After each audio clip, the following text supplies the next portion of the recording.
What is up, everybody? Welcome to DFS by the Numbers. This is my betting breakdown video for UFC Vegas 92. We have Lerone Murphy going against Edson Barbosa. We have a 12-fight card here, and yeah, it's not my favorite card in the world, from both a fan perspective and a betting perspective, but I did find some spots. I'm keeping it super light.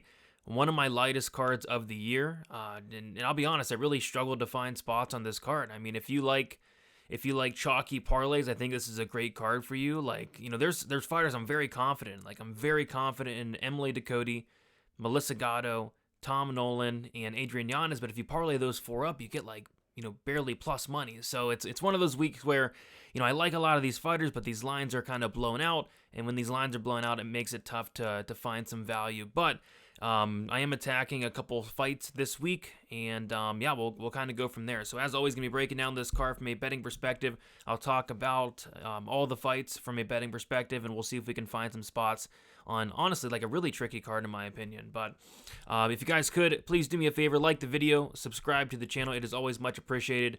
We have a week off next week. I'm going to be spending that week off taping UFC 302, and I'm going to be getting out my full card breakdown prediction video out nice and early. Want to get ahead, maybe get ahead of some lines. I think they have props out already for the main event, so going to be doing that. So be on the lookout for that throughout the week. And then finally going live for Best Bet on Fight Day, Saturday, 2 hours prior to the prelims. The prelims kick off at 4 Eastern, so we'll be going live at 2 Eastern. So, kicking it off. UFC Vegas 92. We have Emily Dakot going against Vanessa and sorry if I'm not bringing a ton of energy to the video. I am freaking exhausted. It's super late. And I just got done typing 3 articles back to back, trying to catch up this week. Been a little bit behind, but so I'll try my best. But talking about Emily Dakot, Vanessa Demopoulos, it's hard to get excited about it, but I'll try. All right. So I like Dakot. I like her a lot. But she's a minus 400 favorite, and a lot can go wrong laying minus 400 on Emily Dakot for a couple reasons. For one, this fight is heavily favored to go the distance, so it's going to come up to those crooked, corrupt, blind judges to go out there and get it right, which they haven't in a couple Demopoulos fights. I thought Demopoulos lost the Fry fight. I thought it was a pretty easy fight to score. And then I thought she absolutely lost the Murata fight. That fight, in my opinion, just wasn't remotely competitive. So, so they've gotten a couple Demopoulos decisions wrong, but this should be Dakot. Dakot has the much better striking. Vanessa Demopoulos is a walking punching bag. I think Dakot puts on a clinic here and wins probably a decision. Dakot by decision, best price is minus 165, which again, laying that much chalk on a prop, it's not something I typically like to do, but I think that's the most likely scenario. If you're looking for a parlay piece, Emily Dakot is a solid parlay piece in my opinion, but like I said at the beginning of the show, if you parlay a couple of these big favorites together, you're not getting the best odds, and it's really probably not even worth it, the sweat here in a fight that, like I said, goes the distance and it comes up to these crooked, corrupt judges. So Dakot by decision, pretty easy pick, but these lines, they're all over it. Kleydson Rodriguez going against Alateng Lee. If Alateng Lee has shown any fight IQ whatsoever, I would be betting him here as an underdog. The problem is he just hasn't. This is a guy that literally doesn't start fighting until round 3. And what I mean by that is, the wrestling, he's a good wrestler, and he should be wrestling here, absolutely should be. But in his, I think, 7 or 8 UFC fights, this guy has completed 0 takedowns within the first 2 rounds. And if he does that here, he's going to lose 29-28, losing the first 2 off of volume and then winning the third like he typically does. So it's frustrating with this guy. He doesn't even think about wrestling till that 3rd round starts, and it's too little too late at that point. So maybe this is the fight he goes out there and wrestles. If he does, I think he wins. It's just he hasn't showed that to me yet. I would not be laying chalk on Kleydson Rodriguez here because Alateng Lee is a live dog and he has paths. I just can't trust the dude. This is a total pass for me. Next, we got Pierre Rodriguez going against Ariana Carnelossi. It's kind of crazy. I mean, Pierre got blown out to minus 220 this week, so pretty big favorite, and, man, I don't know about that. I think she should be favored just because I feel like she's going to be the minute winner wherever this fight goes. On the feet, we have Carnelossi, who's had a big layoff. She's very hittable, and then on top of that, Carnelossi has an 8% takedown defense. So I think Rodriguez is going to be doing the better work on the feet in terms of the minute winning. And then also, if she wants to get this fight down to the match, she'll be able to. a gust of wind can take down Carnelossi, but minus 220, it feels kind of disgusting laying that chalk on Pierre here, because I don't think she's that great, to be honest, but she has multiple paths here. She should be favored. I just think she's a little bit, minus 160, sounds about right to me. Minus 220, I don't know. There's some question marks with Carnelossi. We haven't seen her in a while, but give me Rodriguez here. I don't know how she gets it done. I think it could be any method, decision, knockout, or sub. It's another one I'm staying away from. And don't parlay Rodriguez either. I don't think she's a parlay piece this week. Next, we got Abus Magomedov going against Warley Alves. So, man, it's hard to trust Abus, man. I mean, this is a guy who had so much hype prior to that Sean Strickland fight. I mean, they fed him to Sean Strickland, right? And then now all that hype just died down. And for me, anytime we've seen Abus in the second round, he just has nothing left. I guess in the Kyle fight, he looked a little bit better than in the Strickland fight, but in the third, he had nothing left whatsoever. And it seemed like he kind of paced himself in that Kyle fight and still gassed out. I don't trust Abus Magomedov. If I'm betting this fight, I'm betting Abus Magomedov round 1 knockout at plus 240. But even then, it's I don't want to put money on this guy. So, yeah, minus 255 on Magomedov is kind of wild, considering if he doesn't finish this fight in the first 5 minutes, I have major concerns about him winning. But he's going against Warley Alves. And, Alves is 1-5 in his last 6 fights. It's a massive step down in competition for Abus, so he should go out there, handle it accordingly, and probably in round 1. But I don't trust the guy. I'm not sold on Abus Magomedov. So, yeah, another pass. Yeah, passing on the first couple of these fights, but I do have a couple bets on this next fight. It's Melissa Gatto, Tamars Vidal. So, Gatto is somebody I am very confident in. One thing to mention is Gatto is coming up a weight class, and she is coming in here on somewhat short notice. Other than that, it's all Gatto everywhere else. Gatto's the much better striker by a mile. It is even close. Gatto's the much better grappler by a mile. It is even close. I think Gatto wins this fight wherever it goes. On the feet, Gatto should be landing hard shots as well. And then on the ground, I think it's one-way traffic. I think Gatto's more durable. I think Gatto has the much, much better cardio. But, Vidal has that size. It's that size that would be the one advantage I give her. But even then, I think they're the same height. It's just Vidal's a little thicker. So, yeah, this is Gatto. For me, it's all day. I think she's a solid parlay piece this week. And I think she can win any method. I think if she does win a decision, it's going to be extremely dominant. But I think the finish is super live here for Gatto. It's plus money. I'm on it for 0.75 units. Gatto inside the distance, plus 140. Then I also sprinkled the 2-3 quarter unit plus 600, and then quarter unit plus 900 for round 2 and round 3. I think Gatto wears on her here. She beats her up and gets her out of there late. Gatto has a second round knockout against Victoria Leonardo. And then she also has a third-round knockout against Ciara Eubanks. I think something like that happens here. Vidal slows down. I think Gatto puts it on her and gets her out of there late. So Gatto's somebody I do feel really good about this week. Hopefully she comes through, and hopefully she comes through inside the distance. But if you're looking for a parlay piece, I think she's fine at minus 345. Next, we got Umar Sy going against Tuco Tokos, my bad. I almost said tacos. Yeah, I'm not touching this fight. So first off, only one book has lines for this fight currently. So we'll see what they come up with tomorrow. But yeah, I think Sai can go out there and win this fight any method. Decision, knockout, submission. I kind of lean towards a decision, maybe late finish. I don't know. I'm not touching this fight. Tokos is coming in here on very short notice. I don't like that. He talked about being in the air for 40 hours this week and still making weight, so shout out to him. But 3-day notice against a guy in Omar who's going to wrestle early and often, I don't like it for him. So yeah, Omar, rightful favorite, but I don't really see a way of touching this fight, and there's no props out to begin with anyway. So moving on, we have Tom Nolan going against Victor Martinez.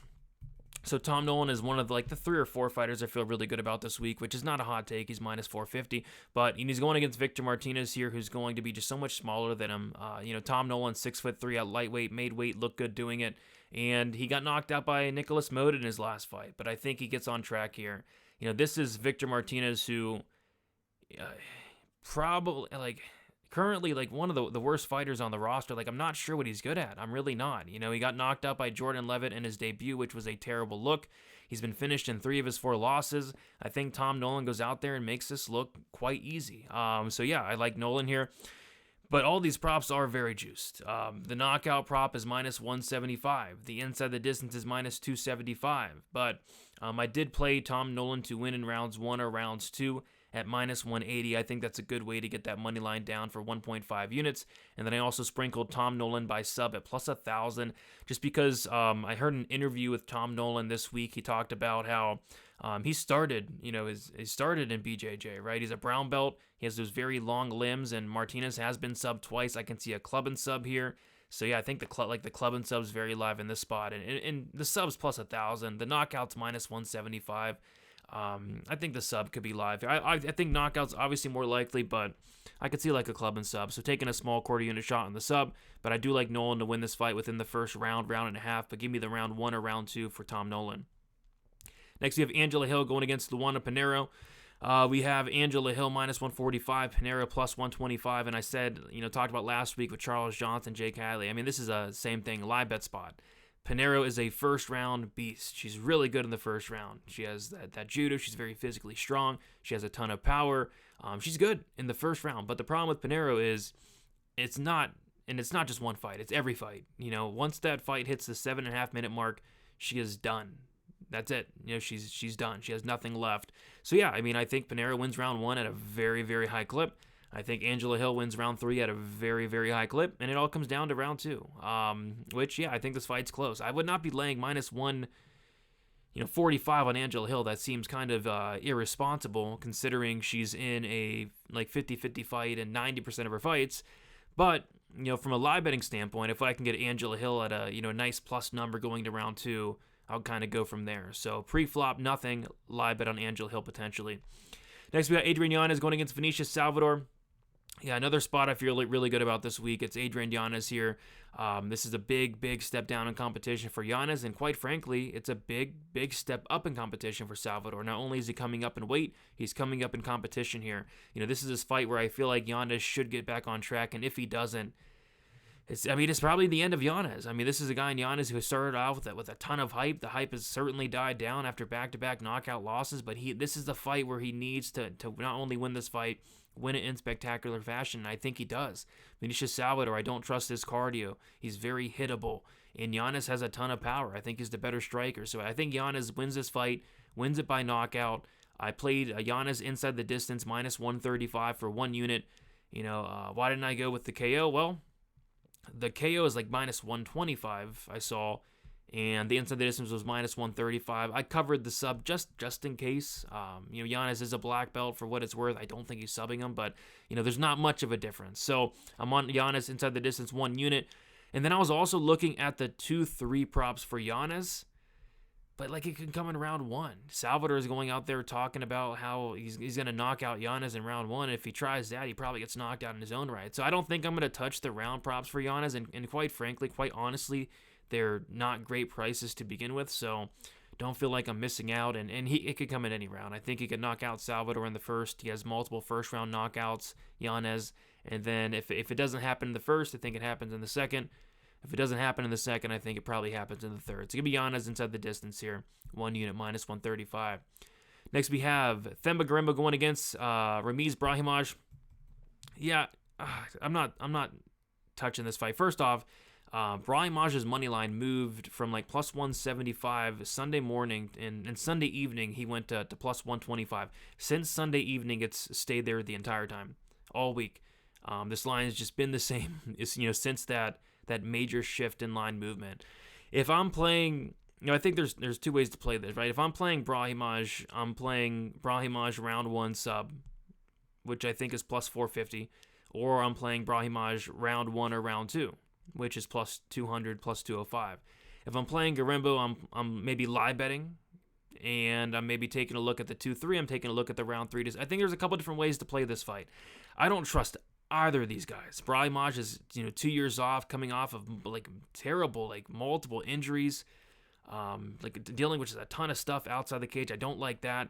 Garimbo's a guy that makes a ton of mistakes on the mat, and that could be his detriment here against Brahimaj. But with that said, he's improving. He's had a really good gym now, so he's been more active than Brahimaj. I think there's a case to be made for both sides, and I think that's kind of why we saw the line close up, and I think that's kind of why we saw the line kind of stay the same throughout the week, because you can make a solid case for both sides. I'm going to take Brahimaj with like little to no confidence, and like I said, if I was to bet it, it'd be like a Brahimaj early prop.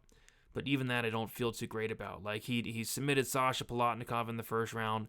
He submitted Michael Gilmore in the first round. I think Garimbo's better than both those guys. So I don't know. It's a sketchy fight to me. I'm going to sit back and watch this one because this fight is going to be awesome. Chaos Williams, Carlston Harris up next. Yeah, this fight is it's a fight where I can see a bunch of different outcomes. I think Harris is if Harris can get the takedowns going, I think he's live for either a decision or a submission. If he does not get the takedowns going, I think he's in a bunch of trouble. Chaos Williams is the better striker, more volume, and just a ton of power. Carlston Harris has been knocked out twice. I could see Williams, if he's able to stuff these takedowns, getting a knockout or landing the bigger shots across 15. But I don't know. I mean, this is a fight where I have some question marks. Chaos Williams on paper, his takedown defense is really good, but nobody's really tested that outside of Michel Pereira. I even went outside of the UFC and watched some of Chaos Williams' fights, prior to coming into the UFC, and his takedown defense looks great, but against two, So I think his takedown defense is going to get absolutely tested here. I think we'll learn some things. Yeah, it's closely lined for a reason. It all comes down to my opinion if Chaos Williams can or cannot stuff these takedowns. I lean towards he does, and I'm gonna pick him, but I really don't want to bet against Carlston Harris. I like both these guys quite a bit, so nothing really sticking out here from a money line or prop perspective. And then we got the main event: Lerone Murphy going against Edson Barbosa. Yeah, a spot that kind of stuck out here is maybe like the fight ends by knockout. Not something I'm running to the window for, but both these guys have some power. I expect these guys to stand and bang for 25 minutes, but I don't think I'm going to get there. The fight doesn't go at -110 also is also, I don't think, terrible. But Murphy's never been knocked out. Barbosa showed some durability in his last fight. In terms of a money line, it's dog or pass for me. I know Barbosa's 38 years old, but he showed that he still has some left in the tank after that Yusuf fight. I thought that was a great look. Battled some adversity, was able to go the full 25. Murphy's just very unproven still. This is a big show me spot for Murphy. And I think he's a great fighter. It's just, you look through his record, he hasn't really beaten the best competition. If he beats Barbosa, it's going to be his best win by a mile. So, yeah, it's Barbosa or pass. I'm probably going to stay away. And then also, I'm looking maybe I'd like the fight doesn't go, but I doubt I get there as well. I think this could be close, could be competitive. But yeah, nothing really sticking out on this main event. So, quick recap. Don't have a ton of action, and I feel like even though I don't have a ton of action, I feel like I still have too much money on this card. Gatto inside the distance and round 2 and round 3. Yanez inside the distance, not gonna mess around with the round prop, I don't believe. And then Nolan round 1, round 2, and then a little sprinkle on the sub. That's it for me. So I think it's a great parlay card. I know people love the parlays. If you guys like the parlays, if you guys like 3-leg parlays that come out to plus 100 or 4-leg parlays that come out to plus 150. I like Gatto, I like Dakot, I like Nolan, and I like Yanez. I even tried to maybe cook up one of those myself for this week. I just can't pull the trigger on something like that. It's just not my style, and a lot of things can go wrong, laying some of these chalky price tags. I mean, we saw it last week. So yeah, that's about it for me, guys. Best of luck. We'll be back in 2 weeks for UFC 302. I'm going to get ahead. I'm going to hopefully get on some early lines and beat some line movement. And yeah, guys, best of luck for UFC Vegas 92. I'm exhausted. I'm going to go to sleep. Goodbye.